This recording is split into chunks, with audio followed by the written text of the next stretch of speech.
அகத்தியா திரை விமர்சனம்.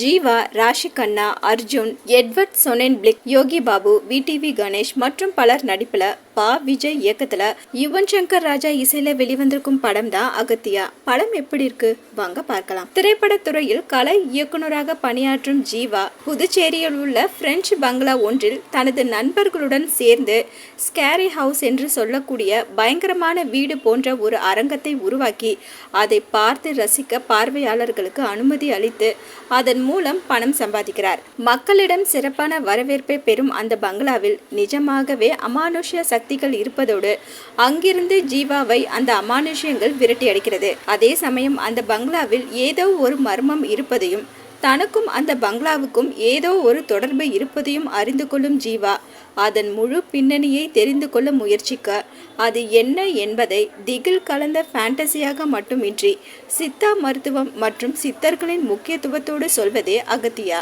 ஹீரோவாக காதல் செய்வது, மாஸ் காட்டுவது என பயணிக்கும் வேடம் இல்லை என்றாலும் மர்மத்தை கண்டுபிடிக்கும் ஒரு கதாபாத்திரத்தில் பெற்ற தாய்க்காக எப்படிப்பட்ட பேயும் எதிர்கொள்ள களத்தில் இறங்கும் ஜீவா கொடுத்த வேலையை குறையில்லாமல் செய்திருக்கிறார். ஹீரோனியாக நடித்திருக்கும் ராஷி கண்ணா படத்தின் துவக்கம் முதல் இறுதி வரை ஹீரோவின் காதலியாக வந்தாலும் அதற்கான எந்தவித காட்சியும் படத்தில் இல்லாதது அவருக்கு மட்டுமல்ல, ரசிகர்களுக்கும் பெரும் ஏமாற்றம்.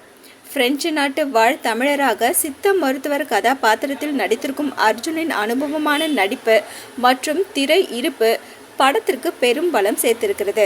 எட்வர்ட் சொனென்பிளிக், மாடல்டா ஆகியோர் திரைக்கதையோட்டத்திற்கு ஏற்ப பயன்பட்டிருக்கிறார்கள். திணிக்கப்பட்ட கதாபாத்திரமாக நுழையும் ரெடின் கிங்ஸ்லி வலுக்கட்டாயமான வசனங்களை பேசி பார்வையாளர்களை எரிச்சலடைய செய்கிறார். யுவன் சங்கர் ராஜாவின் இசை ரசிக்க வைக்கிறது. பிரெஞ்சு காலகட்டத்தில் ஆடம்பர பங்களாவை பிரம்மாண்டமாக காண்பித்து ரசிக்க வைக்கும் ஒளிப்பதிவாளர் தீபக் குமார் பதி தற்போதைய காலகட்டத்தில் பயங்கரமாக காண்பித்து பயமுறுத்தவும் செய்திருக்கிறார்.